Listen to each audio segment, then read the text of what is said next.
À La Réunion, les cachalots sont aussi sur les routes. C'est le surnom donné à ces 44 tonnes qui, lors de la campagne sucrière, approvisionnent en canne à sucre les 2 usines de l'île encore en activité. À l'entrée de Bois-Rouge, une longue file de camions et de tracteurs attend de pouvoir peser et décharger la canne. Vanessa Picard du syndicat du sucre de La Réunion. Alors la sucrerie de Bois-Rouge, qui fonctionne de juillet à décembre pendant la campagne sucrière, reçoit en moyenne 8000 tonnes par jour, soit 45 000 tonnes par semaine, ce qui fait à la fin de la campagne sucrière à peu près 1 million de tonnes de canne reçues pour transformer en 100 000 tonnes de sucre. Sur l'île, la canne pousse partout, elle couvre 60% de la surface agricole et procure 13% des emplois dans le secteur privé. Mais comparé à d'autres pays, le coût de production est élevé, d'où les 60 millions d'euros versés chaque année par l'Union européenne à l'île au titre de la politique agricole commune. Ce système des aides communautaires n'est pas remis en cause. En revanche, la fin des quotas sucriers en 2017 inquiète sérieusement les producteurs.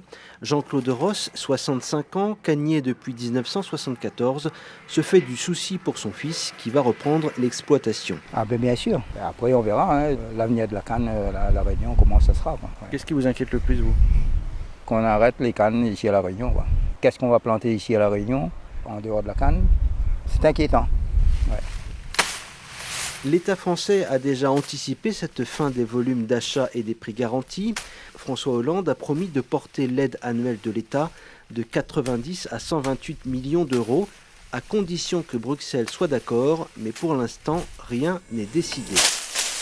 Plus encore que la fin des quotas, c'est la nouvelle concurrence sur les sucres roux qui inquiète les Réunionnais.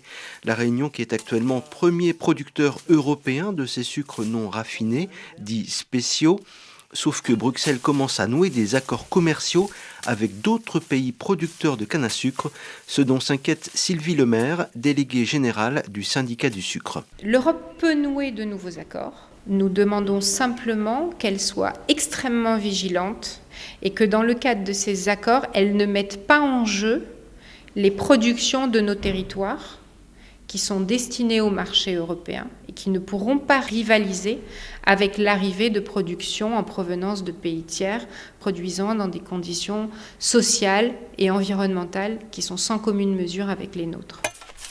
La Réunion vient de sentir le souffle du boulet. Un accord commercial signé entre Bruxelles et le Vietnam a finalement limité les importations de sucres spéciaux vers l'Europe à 400 tonnes par an, contre 20 000 initialement prévues. Mais d'autres négociations sont en cours avec des géants mondiaux du sucre, Thaïlande et Brésil, laissant présager des moments difficiles pour les canniers réunionnais.